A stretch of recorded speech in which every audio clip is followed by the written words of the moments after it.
ఈవేళ మీరు ఇంటర్నెట్ చేతిలోకి వచ్చింది కాబట్టి మీరు వికీపీడియాలోకి వెళ్ళి ఈ మాటలు నేను చెబుతున్నవి యోబు యొక్క కాలము ఎప్పటిది అనేది చారిత్రక ఆర్కియాలజికల్ ఎవిడెన్సెస్తో మీరే చూసి ఆనాడే 28వ అధ్యాయం యోబు గ్రంథం 26వ అధ్యాయంలో దేవుడు భూమి గుండ్రంగా ఉందని చెప్పాడు, భూమి లోపల ఎన్నో సంపదలు ఉన్నాయని దేవుడు ఎంతో స్పష్టంగా చెప్పాడు. నిన్న ఈవేళ కనిపెట్టిన మాట కాదు ఇది, యోబు గ్రంథంలో ఎప్పుడో చెప్పాడు.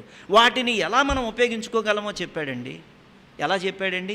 వాన నీళ్ళు పడితే ఓడిగిలిపోకుండా జలాశయములు నిర్మించి అడ్డుకట్ట వాటిని ఉపయోగించుకుంటారని, అలాగే రహదారుల నిర్మాణంలో కొండలు బండలు ఎదురైనా బాటలు కొట్టుకుంటా వెళ్ళిపోతారని, విద్యుత్ శక్తినే కనుగొని చీకటికి అంతం కలుగజేస్తారని దేవాది దేవుడు ఎంతో స్పష్టంగా ఈ విషయాలన్నీ తెలియజేశాడు.